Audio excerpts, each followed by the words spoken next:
민수기 22장 17절에서 22절, 구약성경 233쪽의 말씀입니다. 제가 봉독해 올립니다. 내가 그대를 높여 크게 존귀하게 하고 그대가 내게 말하는 것은 무엇이든지 시행하리니 청하건대 와서 나를 위하여 이 백성을 저주하라 하시더이다. 발람이 발락의 신하들에게 대답하여 이르되 발락이 그 집에 가득한 은금을 내게 줄지라도 내가 능히 여호와 내 하나님의 말씀을 어겨 덜하거나 더하지 못하겠노라. 그런즉 이제 너희도 이 밤에 여기서 유숙하라.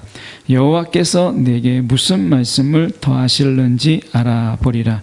밤에 하나님이 발람에게 임하여 이르시되 그 사람들이 너를 부르러 왔거든 일어나 함께 가라. 그러나 내가 내게 이르는 말만 준행할지니라. 발람이 아침에 일어나서 자기 나귀의 안장을 지우고 모압 고관들과 함께 가니 그가 감으로 말미암아 하나님이 진노하심으로 여호와의 사자가 그를 막으려고 길에 서니라. 발람은 자기 나귀를 탔고 그의 두 종은 그와 함께 있더니. 아멘. 오늘 이 말씀 가지고 미혹은 어둠 속에서 마음을 휘젓는다 라는 제목으로 함께 말씀을 나누기를 원합니다. 때때로 우리가 신앙 안에서 이렇게 보면 하나님이 굉장히 변덕이 심하고 하나님께서 그때그때마다 굉장히 충동적으로 일하시는 것 같은 이런 느낌을 가질 때가 있어요.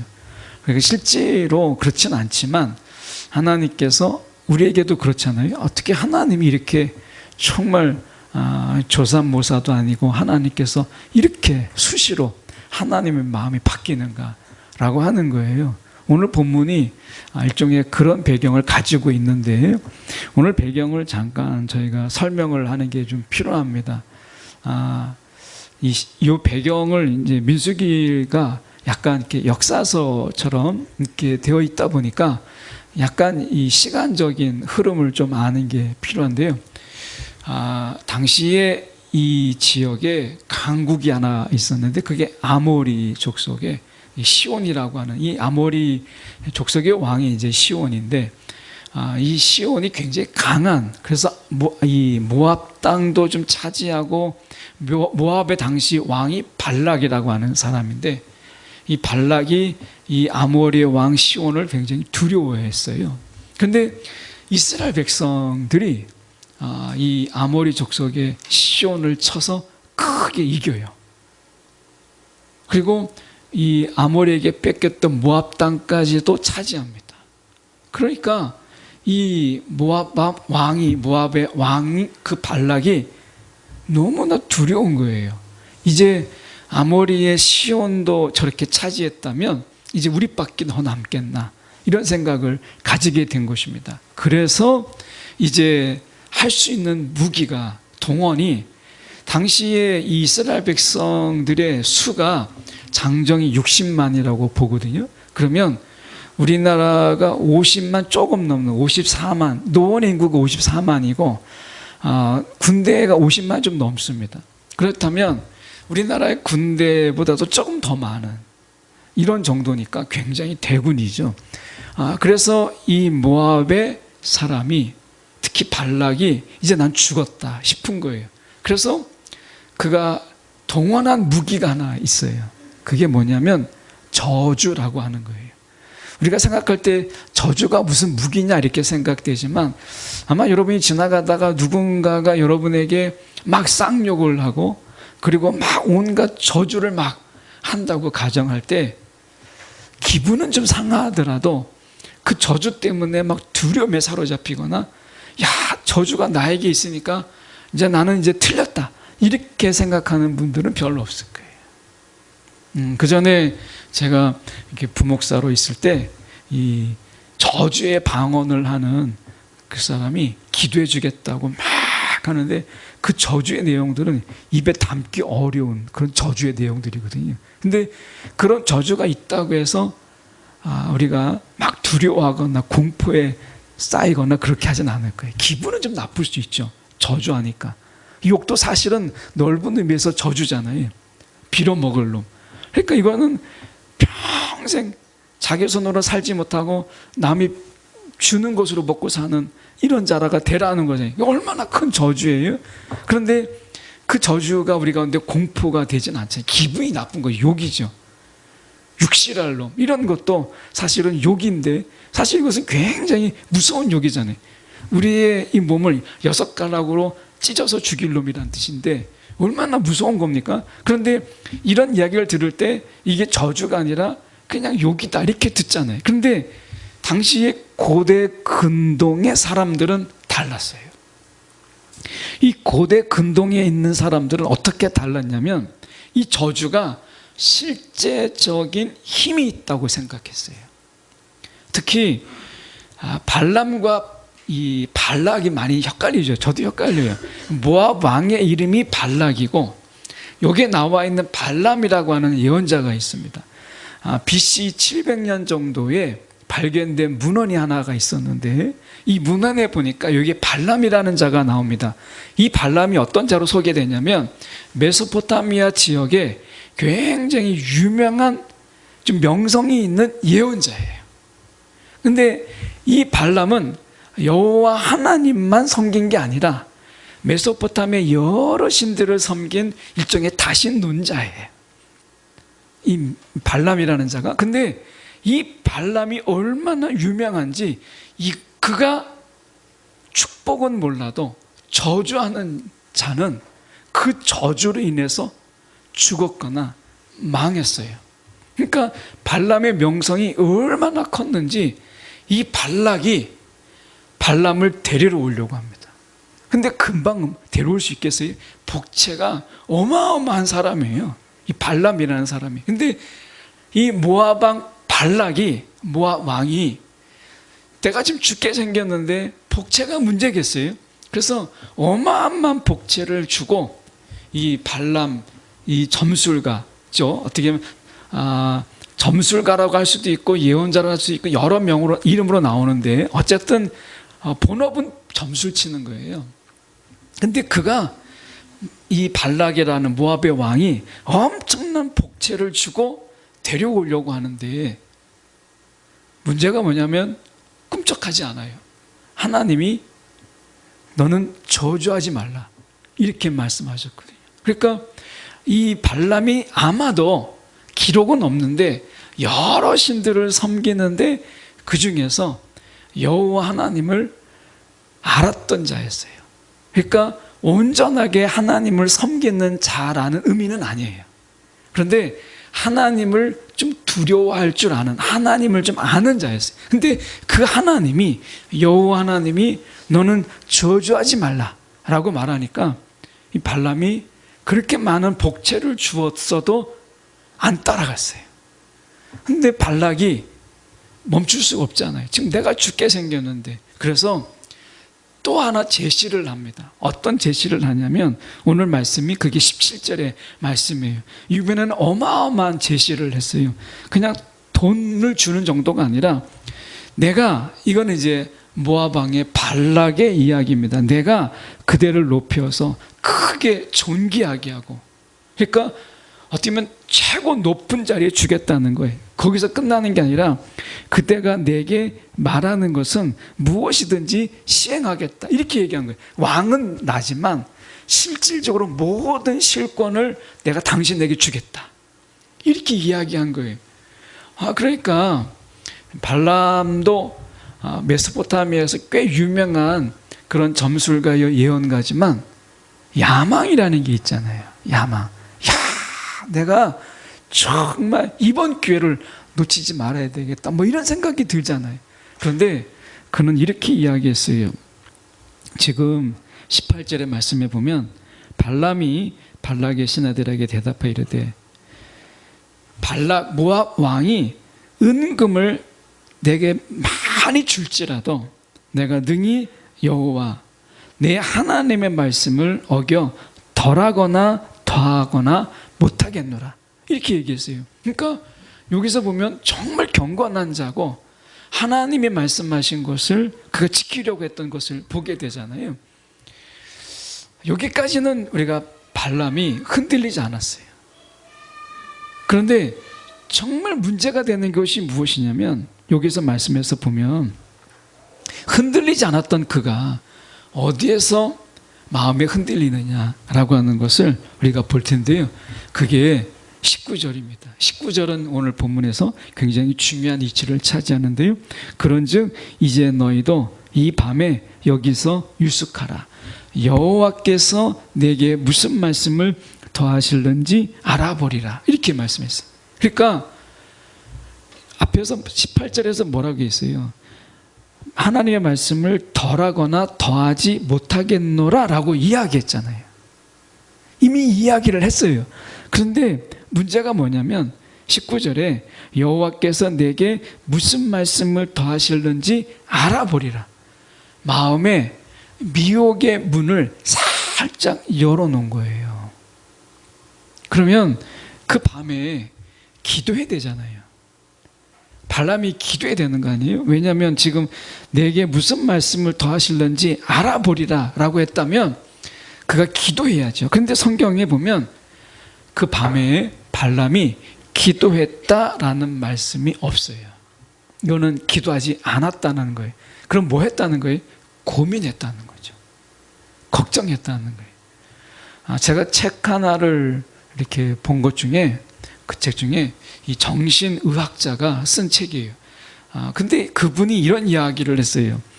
사람이 밤에, 이 밤이라기보다도 사람이 걱정이 많고 생각이 많고 근심이 많으면 의지가 약해진다는 거예요. 사람이. 그러니까 굳은 결심을 했어요. 근데 밤에 막 생각이 많아지잖아요. 그러면 사람이 의지가 약해진다는 거예요. 단순한 믿음, 때로는 단순한 생각들이 우리가 의지가 강하게 하는 걸 많이 보죠. 때로는 정말 단순한 생각인데 그 단순한 생각이 어떤 것을 밀어붙이거나 힘있게 하는 데는 훨씬 더 유리해요. 생각이 많으면 의지가 약해진다는 거예요. 우리가 정말 그렇잖아요. 정말 그 정신의학자의 이야기를 하지 않더라도 우리가 생각이 많고 염려가 많으면 의지가 약해집니다. 그 발람이 그랬어요. 발람이 밤새 무슨 생각을 했겠어요? 이런 생각을 하지 않았는가 생각해요. 지금 하나님께서는 우리가 이 본문을 앞에서부터 봐야 되는데 앞에서 분명히 가지 말라, 저주하지 말라 이렇게 말씀하셨거든요. 그러니까 이미 결론 난 이야기예요. 가지 말라라고 말씀했단 말이에요. 그렇다면 이제 유숙하고 그 다음날 돼도 마음에 요동이 없어야 되는데 밤에 이런 생각을 혹시 하지 않았나 생각해. 지금 잠깐 내가 하나님의 말씀을 불순종함으로 인해서 가지 말라고 했는데 내가 잠깐 감으로 인해서 높은 지위에 오르고 모압 왕이 내 말대로 한다고 했으니까 모압의 신은 그노스거든요. 그노스. 그러니까 모압의 신은 그노스를 다 신상을 부시고 하나님을 섬기게 한다면 하나님이 얼마나 기뻐하실까. 지금 하나님이 가지 말라고 했지만 내가 잠깐 감으로 인해서 내가 정말 높은 지위에 올라서 그노스를 섬기는 그들을 밀어내고 하나님을 섬기게 한다면 하나님이 얼마나 기뻐하실까. 내가 높은 자리에서 많은 돈을 내가 가짐으로 인해서 가난하고 힘들고 어려운 자를 내가 구제한다면 하나님이 얼마나 기뻐하실까. 내가 정말 높은 자리에 성공함으로 인해서 내가 호령하게 되면 많은 사람들이 나를 보고 야, 하나님이 저렇게 복을 주시는구나. 그래서 내가 하나님 앞에서 본보기가 되지 않을까, 이런 생각을 한 거죠. 밤새도록. 그러니까 지금 하나님의 말씀을 조금 내가 불순종함으로 나중에 더 큰 순종을 한다면 하나님이 분명히 기뻐하실 거예요. 우리가 생각할 만하잖아요.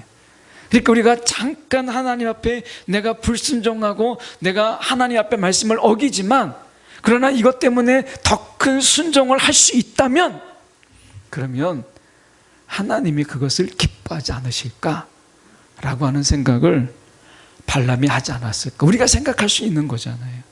내가 지금 잠깐 눈을 감음으로, 내가 잠깐 하나님께 불순종함으로 인해서 더 큰 순종을 할 수 있다면 우리는 그런 생각을 하죠. 마음의 합리화를 시키는 거예요. 합리화를. 그 발람이 그렇게 했어요. 그래서 보면 그가 이렇게 이야기합니다. 지금 20절에 밤에 하나님이 발람에게 임하여 이르시되 그 사람들이 너를 부러왔거든 일어나 함께 가라. 자, 하나님이 분명히 함께 가라 이렇게 이야기했어요. 그리고 하나님이 조건을 하나 걸었어요. 그러나 내가 내게 이르는 말만 준행할지니라. 하나님께서 지금 발람에게 가라 라고 이야기하면서 그러나 내가 내게 이르는 말만 준행할지라. 하나님 조건을 거셨죠. 그런데 그 다음날 아침에 문제가 무엇이냐면 발람이 아침에 일찍 일어나서 자기 나귀의 안장을 지우고 이제 가요. 그런데 22절에 보니까 하나님이 진노하셨다 이렇게 돼 있어요. 아니 세상에 하나님이 그 20절에 낮도 아니고 밤에 이 발람에게 와서 함께 가라고 말씀하셨던 이분이 아침이 되니까 진노하셨다는 거예요. 아니 세상에 하나님이 이렇게 변심하고 변덕을 부린다 생각이 들잖아요. 아니 저녁에 가라고 밤에 가라고 했는데 아침에는 그 따라가는 발람에게 왜 화를 냈을까? 하나님 왜 진노하셨을까? 밤새 그가 기도한 게 아니라 생각과 자기의 야망, 이 기회, 이런 기회가 어디 있겠어요? 마음에 타협을 한 거죠. 야, 발락이 내게 주는 것, 이런 기회가 어딨냐? 이거를 붙잡으려고 하니까 많은 마음에 고민이 있었던 거예요. 여러분, 우리가 생각해 볼 때 이렇게 말씀합니다. 지금 보면 발람이 마음에 어떻게 보면 확정을 해요. 신명기 4장 2절에 보면 내가 당신들에게 명령한 말에 한마디도 더하거나 빼서는 안 됩니다. 모세가 이렇게 얘기해. 내가 당신들에게 명령한 말에 한마디도 더하거나 빼서는 안 된다. 이게 하나님의 말씀을 전하는 모세의 말씀이었어요. 모세가 분명히 얘기해. 내가 명령한 말에 한마디도 더하거나 빼서는 안 된다. 우리가 생각할 때 얼마나 많은 경우에 신앙의 합리화를 통해서 하나님의 말씀을 적당히 빼거나 하나님의 말씀에 적당히 더하잖아요. 우리 신앙 속에서. 지금 발람이 그거 한 거거든요. 그러니까 적당히 빼요. 하나님께서 밤새도록 그가 고민하면서 발락이 제시한 것을 내가 그까짓 거 한 번 저주한다고 뭐 달라지겠어? 내가 높은 직위에 오르고 내가 돈을 가지고 선한 일을 하고 많은 사람을 구제하고 하나님을 섬기라고 하면 하나님이 더 기뻐하시겠지 하는 거예요. 이런 유혹은 우리 가운데 많이 있어요. 지금의 순종보다 나중에 더 큰 순종을 내가 하면 되겠지라는 생각인 거죠. 그러니까 발람에게도 그런 마음이 있는 거예요. 그러니까 밤새도록 어떤 고민했다는 거예요. 발락이 지금 부탁하는 건 뭐예요? 17절에 보시면 한마디로 이야기하면 17절 하반절에 청컨대 와서 나를 위하여 이 백성을 저주하라. 저주하라는 거예요. 이 저주의 힘을 이 발락이 믿었다는 거예요. 그리고 고대 근동은 이 저주는요 굉장히 강력한 무기였어요. 이 저주는 그 저주한 그 자체로. 그래서 이스라엘 백성들이 발람이 자신들을 저주했다라는 말을 듣는 순간 그들은요 공포에 쌓일, 두려움에 쌓일 정도로 이 누군가의 저주, 특히 이 발람이라고 하는 메소포타미아에서 굉장히 유명한 이런 예언가, 점술가의 저주는요 사람의 두려움이 되는 이런 힘을 가졌어요. 그러니까 이 백성이 이 발람의 저주를 들었다고 한다면 그렇게 용기 내서, 특히 이스라엘 같은, 이스라엘처럼 겁이 많고 하나님을 온전히 신뢰하지 못하는 그들이 발람의 저주의 소식을 들으면 아마 그들은 혼비백산하고 의지가 약해서 하나님을 온전히 섬기지 못할 거예요. 이 전쟁에서 그들이 장담할 수 없게 될지 몰라요. 사단은요, 우리 가운데 하나님께 온전히 불순종해라 이런 이야기 하지 않습니다. 하나를 딱 던져놔요. 적당히 타협할 거리 하나를 딱 던져 놓습니다. 그리고 그래, 이번에 하나님 말씀 중에 요거 하나 빼고 요거 하나 잠깐 더 하자. 그러면 하나님께 내가 더 큰 순종을 할 수 있지 않나? 라고 하는 것이죠. 하나님의 말씀 속에서 분명히 순종은요, 한마디도 더하거나 빼서는 안 된다. 이게 순종의 원칙이에요. 하나님이 말씀하신 더하거나 빼서는 안 된다라는 거예요. 근데 지금 발람이 어떻게 해요? 발락의 이야기를 듣고 내가 따라가서 이스라엘을 향해서 적당하게 한 번 정도 저주하고, 이거 하나님이 하지 말라고 했는데 그래도 약하게 그냥 내가 저주해서 발락을 기쁘게 해가지고 그에게 얻는 것들을 통해서 내가 하나님을 기쁘게 하면 아마 발람은 하나님 앞에 큰 제사, 어마어마한 1000번제는 아니더라도 아마 그런 제사를 드리면 하나님이 마음이 누그러지겠지, 이런 생각까지 분명히 했을 거예요. 발람의 생각 속에서는 많은 생각들을 했을 거예요. 근데 그러기 위해서는 하나를 더하거나 하나를 빼야 돼요. 이것을 통해서 내가 발락이 내게 주는 그 권자의 자리, 그 실세의 자리도 차지하고 하나님도 놓치지 않고 하는 이 모든 것을 붙잡으려고 밤새 고민한 거예요. 우리가 그렇지 않아요? 세상도 붙잡고 하나님도 붙잡고 싶은 마음이 우리 가운데 있잖아요. 그러니까 하나님이 말씀하신 것을 내가 순종하기도 하고 싶지만 세상을 놓치고 싶지 않는 거예요. 세상이 주는 기회, 이런 기회가 어디 있어요? 그래서 내가 잠깐 이번에 하나님 앞에 온전한 순종은 아니지만 이 정도의 불순종은 하나님이 용서하실 만한 그 불순종을 통해서 내가 세상을 붙잡아서 내가 하나님을 기쁘시게 하는 그런 일을 하면 되겠지라는 생각을 발람이 한 것이죠. 하나님께서 이 발람의 마음을 왜 모르시겠어요? 그래서 이 밤에 이 발람에 대해서 이 성경의 평가들을 보면 발람의 마음의 변화를 알 수 있어요. 여러분, 생각은요 결코 우리의 믿음을 지키지 못해요. 염려하지 말라고 하잖아요. 왜 염려하지 말라고 해요? 믿음의 결단, 내가 하나님께 우리의 마음을 확정한 그 마음이 염려를 많이 하면요 그 마음이 흔들려 버립니다. 이 사람은 생각이 많고 염려가 있고 근심으로 밤을 보내보세요. 그러면 내가 더 경건해지던가요? 믿음이 견고해집니까? 아닙니다. 그렇지 않아요. 왜 염려하지 말라고 해요? 그 염려는 우리에게 아무런 변화를 주지 못하면서 믿음만 약하게 만들어요. 하나님을 의지하려고 하는 그 마음만 약하게 만들어요. 이게 염려거든요. 그래서 여러분, 우리가 염려는 죄가 아니지만 염려에 빠지는 건 죄예요.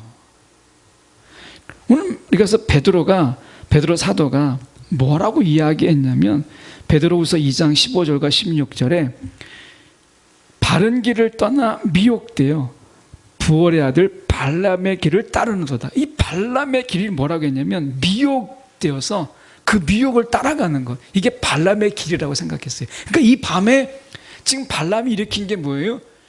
이 발락이 주는, 이 모압 왕이 주는 게 너무나 파격적인 거예요. 제시하는 게 조건들이 너무나 파격적인 거예요. 그러니까 그가 마음이 흔들린 거예요. 야, 사실상 내가 왕인 거잖아요. 내가 사실상 왕인 거예요. 태국에 가면 입헌군주제지만 왕이 있잖아요. 그런데 실질적으로 모든 전권은 누구에게 있어요? 총리에게 있습니다. 총리. 그러니까 왕은 어떻게 보면 나름의 어떤 명예는 가지고 있지만 태국의 모든 정치는 총리가 하잖아요. 그러니까 실제로 지금 이 발람은 실권을 가진 총리가 되는 거예요. 이 발락은 그냥 허수아비 왕이, 명예직의 왕이 되는 거예요. 이런 기회, 야, 이런 기회를 지금 찾아왔는데 여러분이라면 어떻게 하겠어요? 여러분이라면. 야, 이거 정말 쉽지 않은 거거든요. 예. 노건수 형제님에게 큰 대형 회사의 대형 회사의 사장직을 딱 이렇게 맡기려고 하는 절호의 기회가 왔을 때 그 기회를 마다한다라고 하는 거, 단 주의는 못 지켜요. 막 이렇게 됐을 때 갈등하지 않겠어요? 큰 회사, 근데 1년 내내, 2년 내내 가도 주의는 못 지키는, 주일에도 출근하는 조건으로 당신 회사를 맡기겠다고 한다면 우리 고민되지 않아요? 네. 신앙생활에 걸림이 되는데 높은 자리 고민됩니다. 발람에게 있어서 이것과 비교할 수 없는 하나님 말씀 속에서 이스라엘 백성들을 저주하지 말라. 이건 하나님께서 말씀하신 거거든요. 근데 한 번만 딱 눈 감고 저주하면 이런 생각까지 했을 것 같아요. 하나님이 계신데, 저 애굽에서 건져내신 하나님이신데 내가 저주한다고 하나님이 이스라엘 백성들을 진짜 죽이게 하겠어? 뭐 이런 생각을 한 거죠. 그러면 나는 저주했지만 하나님이 지켜주시니 아무 일이 없고, 나는 발락에게 내가 인정을 받고 나는 높은 자리에 앉고 꼭 먹고 알 먹는 거잖아요. 이런 기회가 어디 있어요? 여러분, 우리 가운데 이런 합리화가, 신앙의 합리화가 정말 많습니다. 사단은요, 하나님께 그냥 불순종하라고 이렇게 막 우리를 억압으로, 우리가 강제로 막 그렇게 끌고 가지 않아요. 미끼 하나 딱 던져 놓습니다. 그리고 밤새 너 고민해봐, 이거거든요. 사단은 정말 교묘해요. 그래서 우리 마음속에 그냥 하나 탁 던져놓고 우리가 미혹의 문을 살짝 열어놓을 수 있도록 그렇게 합니다. 그러면 밤에 내가 마치 우리가 밤새 숙성되는 것처럼 생각이 자꾸 우리 안에서 꼬리를 물어요. 그러면 믿음은 약해지고요, 하나님을 바라보는 우리의 심령은 약해져요. 그리고 결론이 어떻게 돼요? 미혹에 끌려가는 거예요. 이게 발람입니다. 오늘 우리가 내가 발람이 아니다 이렇게 장담할 분이 누가 계세요? 아무도 없습니다. 결국 기도예요. 발람이 정말 필요했던 게, 밤새 그에게 필요했던 게 뭐겠어요? 기도죠, 기도. 근데 발람에게 기도했다라는 말이 없어요. 똑같은 밤을 지냈던 시편의 42편에 똑같은 밤을 보낸 이 고라자손의 마스길이 나옵니다. 마스길은 교훈이라고 해석될 수 있는 여지가 많은 단어로 이야기되는 것인데, 거기에 보면 시편 42편 8절에 보면 똑같은 밤이에요. 이 발람의 밤이나 이 고라자손의 밤은 같은데, 고라자손은 밤을 이렇게 보냈어요. 밤에는 그의 찬송이 내게 있어 생명의 하나님께 기도하리로다. 여러분, 찬송이 뭐예요? 곡조 있는 기도예요. 그러니까 이 고라자손은 시편에서 말하기를 밤에는 그의 찬송, 하나님을 찬송하는 그 곡조 있는 기도가 내게 있고 생명의 하나님께 내가 기도했다. 고라자손은 그 밤을 찬송과 기도의 밤으로 보냈어요. 찬송과 기도의 밤으로. 그런데 지금 발람은 염려와 고민의 밤으로 보냈어요. 무엇을 열어놓고? 미혹받을 준비로 된 문을 빼꼼히 열어놓고 그렇게 했다는 거예요. 가인의 제사 속에서 아벨의 제사를 받고 가인의 제사를 받지 않았을 때 하나님이 가인에게 경고하신 게 있습니다. 경고하신. 그게 어떻게 보면 이 가인에게 이야기하시죠. 그의 마음이 어떻게 했다는 게 열려 있다는 거예요.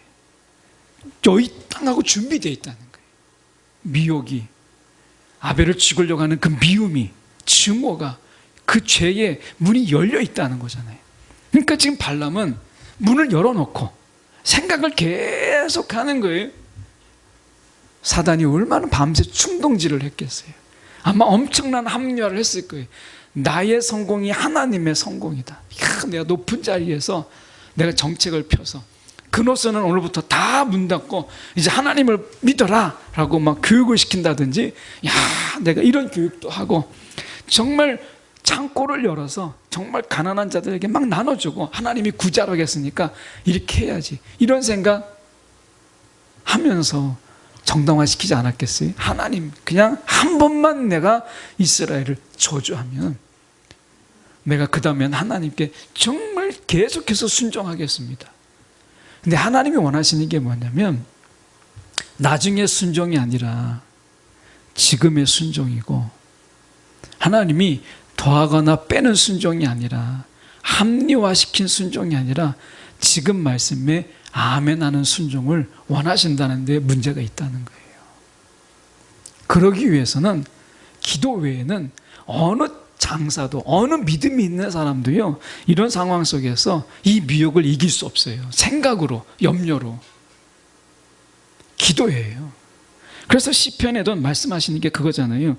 그의 찬송이 내게 있어 생명이 하나님께 내가 기도하리로다, 이렇게 이야기하신 거예요. 이 발람에 대한 이 평가가 성경에서 여러 번 나옵니다. 여호수아 13장 22절의 말씀에 보면 이렇게 돼 있어요. 발람도 죽였는데, 이스라엘 사람들이 그들과 싸우는 동안 부올의 아들 발람도 죽였는데 발람은 주술을 쓰는 사람이라, 이렇게 돼. 발람은 주술을 쓰는 사람, 하나님을 경배하는 자가 아니에요. 여러 신들을 섬기는 중에 그나마 하나님을 좀 알고 있는 자였다는 거죠. 그렇다면 우리는 하나님을 아는 자가 아니라 하나님을 믿는 자잖아요. 그럼 달라야죠. 어떻게 달라야 되겠어요? 발람처럼 막 재고 째고, 그래서 앞뒤 막 생각해 보면서 많은 생각 속에서 자기 생각 속에서 합리화되는 신앙이 아니라 그냥 하나님 말씀이기 때문에 내 할 수 있는 생각을 덧붙이면요, 믿음은 약해지는 거예요. 하나님 말씀이 이거다라고 하면 거기서 끝난 거잖아요. 이 하나님이 내가 지금 너에게 말하는 것만 말하라, 20절에 내가 내게 이르는 말만 준행할지니라. 그럼 끝난 거예요. 무슨 고민이 필요하죠? 하나님이 도착하면 하나님이 말씀해 주신다는 거예요. 그럼 내가 그 말을 모르잖아, 하나님 어떤 말씀을 하실지. 근데 하나님이 내가 내게 이르는 말만 준행해라, 그럼 끝난 거잖아요. 염려하지 말고 고민하지 말고 생각하지 말라는 말씀이잖아요. 이 말씀이 내가 생각해서 너에게 말하게 테니까 너는 무슨 말할지 고민하거나 염려하지 말라는 거예요. 하나님 우리 가운데 똑같은 말씀을 하세요, 우리 가운데. 그래서 믿음은요, 결국에는 단순해질 수밖에 없어요. 하나님 우리 가운데 말씀하신 거에 거기에 생각을 덧붙이거나 우리가 생각에서 뺄 게 없다는 거예요. 그래서 말씀에 우리가 유다서 1장 11절의 말씀에 보면 발람을 뭐라고 얘기했냐면 삭슬 위하여 발람의 어그러진 길로 갔다. 삭슬 위하여 어그러진 길, 뭐예요? 지금 그가 높이 되게 하고 그리고 내게 말하는 무엇이든지 시행하리라, 이러한 것들을 바라보면서 그가 어떻게 했다는, 어그러진 길로 갔다라는 거예요. 아무리 합리화시켜서 하나님을 위한 것이라고 아무리 막 덧대도 결국에는 뭐예요? 삭슬 위하여, 하나님을 위한 것이 아니라 결국엔 삭슬 위하여 발람의 어그러진 길로 갔다, 이렇게 말하는 거잖아요. 여러분, 합리화시키는 신앙의 모든 것은 여러분 하나님이 그 속에서 더하거나 빼는 것이기 때문에 하나님이 기뻐하지 않으세요. 내가 지금 잠깐 눈을 감아서 잠깐의 불순종으로 내가 더 큰 순종을 하겠다, 여러분 이런 거래에 하나님이 기뻐하지 않으십니다. 이런 거래에 하나님이 기뻐하지 않으세요. 계시록 2장 14절에 보면 이렇게 말씀합니다. 발람이 발락을 가르쳐 이스라엘 자손 앞에 걸림돌을 놓아 우상의 제물을 먹게 하였고 또 행음하게 하였느니라, 이렇게 말씀합니다. 이건 우리가 알고 있잖아요. 민수기 31장 16절에 이 말씀을 두고 하시는 말씀이, 뒤에 발람이 어떤 짓을 했는지 아십니까? 31장 16절에 바로 그 말씀이 나와요. 보라, 이들이 발람의 꾀를 따라 이스라엘 자손을 부올의 사건에서 여호와 앞에 범죄하게 하여 여호와의 회중 가운데 연병이 일어나게 하였느니라. 이렇게 행음하게 해요. 우상을 섬기게 만듭니다. 발람이 이것을 기뜸해줘요. 그러니까 앞에서는 하나님이 두려워서 하나님이 말한 대로 한다고 하지만, 발람의 마음속에서는 적당하게 타협함으로 인해서 하나님도 놓치지 않고 발락이 주는 그 엄청난 기회를 놓치지 않으려고 하는 이런 타협된 신앙으로 그가 있었다라고 하는 것을 보게 돼요. 우리가 저주가 무엇이냐라고 했을 때, 저는 발람의 삶 자체가 저주된 삶을 보여주고 있다라고 하는 거예요. 발람의 삶 자체가 이미 저주의 삶이라는 거예요. 왜냐하면 갈라디아서 3장 10절에 보면 무릇 율법 행위에 속한 자들은 저주 아래에 있나니, 이렇게 말씀하면서 3장 13절에 이렇게 말씀합니다. 율법의 저주에서 우리를 속량하셨다. 예수께서 우리를 속량하셨는데, 왜 율법 아래에 있는 저주냐라고 했을 때, 율법은 두 가지가 충족이 돼야 돼요. 율법의 모든 것을 지켜야 돼요. 모든 것. 이 모든 것이 있고요. 또 하나는 뭐냐면 항상 지켜야 돼요. 항상. 이걸 충족할 수 있어요? 아니, 율법의 모든 것을 지키고, 이것도 불가능하지만 항상 지켜야 된다. 항상. 어쩌다가 한 번이 아니라 모든 것을 항상 지켜야 돼. 이렇지 않으면 우리가 저주 아래에 있는 자라, 이렇게 얘기한 거예요. 이게 저주예요. 발람도 저주 아래에 있었던 거예요. 오늘 계시록 22장 3절의 말씀에 보면 다시 저주가 없으며, 왜요? 예수님께서 율법의 저주에서 우리를 속량하셨다라고 해요. 저주를 끊으신 것이죠. 이 저주를 끊는 삶이 뭐예요? 발람의 삶을 살지 않는다는 거예요. 매일 어떤 것을 빼거나 어떤 것을 더함으로 인해서 타협하고 머리를 써서 이것도 잡고 저것도 잡아야 되는 그 삶, 이런 발람의 삶이 저주받은 자의 삶이라는 거예요. 세상도 봐야 되고 하나님도 봐야 되고 또 다른 것도 봐야 되고 나의 욕망도 봐야 되고, 이게 저주받은 자의 삶이라는 거예요. 진짜 축복은 뭐예요? 그냥 하나님만 보고 사는 삶. 이게 축복이에요.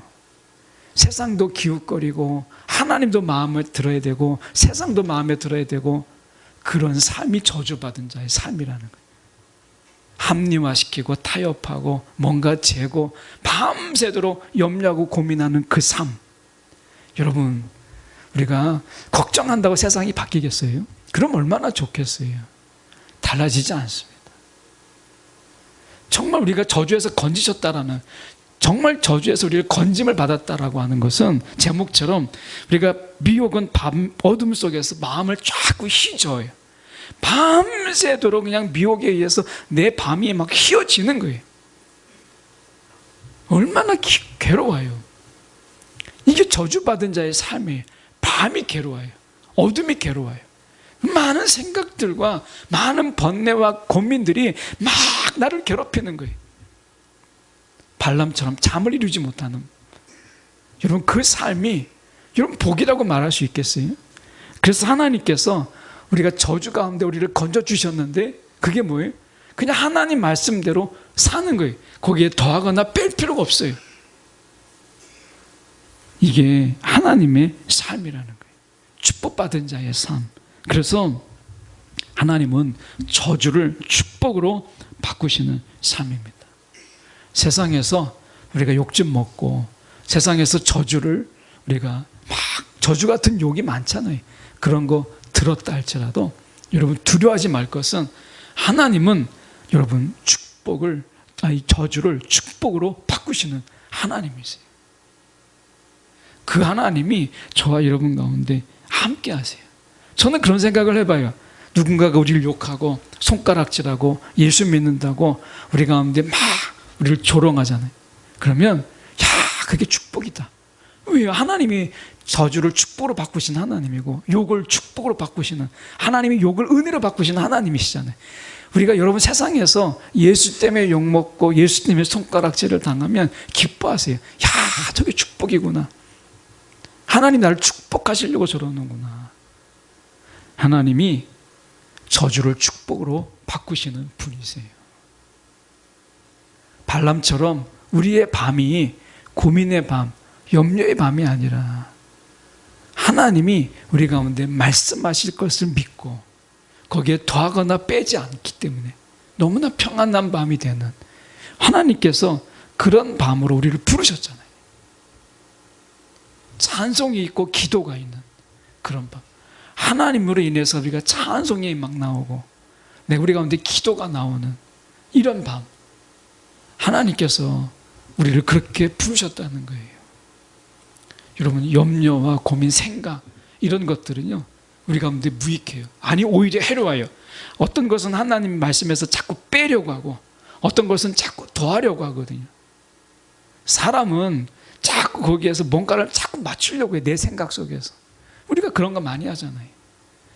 발람이 하나님 말씀처럼 그냥 하나님 딱 한마디만 해요. 내가 내게 이르는 말만 준행해라. 이 말씀만 하시잖아요. 오늘 우리가 사단이 던져놓은 미끼에 내가 미끼를 물고 밤새 그것 때문에 하나님 말씀에 이 부분을 뺄까 저 부분을 뺄까 고민하지 않았으면 좋겠어요. 때문에 우리가 생각할 때, 우리가 하나님 앞에서 생각해 볼 때 우리가 이 말씀 속에서요 하나 우리가 생각하고 싶은 것은 바로 그거예요. 하나님의 말씀이 우리 이끈다라고 하는 거예요. 말씀이 우리의 생각이 나를 이끄는 게 아니고, 예, 하나님의 말씀이 우리를 이끈다라고 하는 거잖아요. 오늘 저와 여러분이 이 아침에 미혹은 어둠 속에서 마음을 휘저어요. 사단이 딱 하나 던져놓은 미혹 하나 때문에 발람이 하나님의 말씀에 흔들리잖아요. 믿음이 흔들리잖아요. 그리고 어떻게 했어요? 그 삭 때문에, 그 미혹 때문에 다른 길로 갔다고 이야기해요. 오늘 밤 또 여러분의 심령에 사단은 딱 하나 던져놓습니다. 회심의 미소를 딱 던지고 미혹거리 하나 딱 던져놔요. 여러분, 그럴 때 내가 살짝 마음의 문을 열어놓고 생각하지 마세요. 그때가 필요한 게 골방의 기도예요. 문을 걸어 잠그고 사단의 미혹이 들어오지 못하도록 골방의 문을 잠그고 하나님을 찾는 기도, 골방의 기도가 그때 필요한 거예요. 이 발람의 실패가 어디에 있었어요? 그 미혹을 가지고 문을 빼꼼히 열어놓은 거예요. 지금 뭐라고 해요? 내게 무슨 말씀을 더하실런지, 더하고 빼지도 말라고 했는데 지금 무슨 말씀을 더하실는지 알아보리라. 그럼 기도해야 하잖아요. 그렇게 하지 않았다는 거죠. 여러분, 우리가 미혹의 문을 열어놓은 채, 마음을 빼꼼히 열어놓은 채 생각해봤자 그 생각의 결론은요 결국 불순종이에요. 우리가 경험하잖아요. 얼마나 많이 경험했어요. 그 미혹거리 하나 때문에 막 끌어안고 고민하지만 결국에는 하나님의 손을 놓는 것, 내가 하나님부터 좀 멀어지는 것, 내가 한 번의 불순종으로 더 많은 순종해야지 라고 하는 말도 안 되는 이 논리를 가지고 하나님이 기뻐할 거라고 하는 이 어처구니 없는 생각들, 이게 다 언제 일어나는 거예요? 마음의 미혹의 문을 열어놓고 사단이 던져준 미혹거리를 가지고 밤새 고민하는 자의 그 결론이 그래요. 그때는요 문을 걸어 잠궈야 돼요. 마음의 문을 걸어 잠그고 내가 밤새도록 기도해야 되는 거예요. 그래야 내가 믿음을 붙잡을 수 있어요. 여러분 잊지 마십시오. 많은 생각, 많은 염려는 우리의 믿음을 흔들고 우리의 믿음을 약하게 만들어요. 우리의 결심을 여러분 흐지부지하게 만들어 버립니다.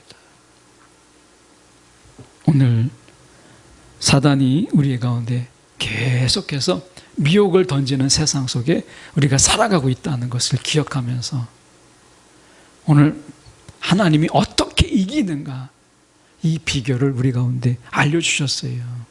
오늘 저도 그렇고 여러분도 그렇고 미혹에 빠지지 않는, 저주야 가운데 있지 않는 주님의 축복 가운데 살아가는 저와 여러분이 되기를 간절히 소망합니다.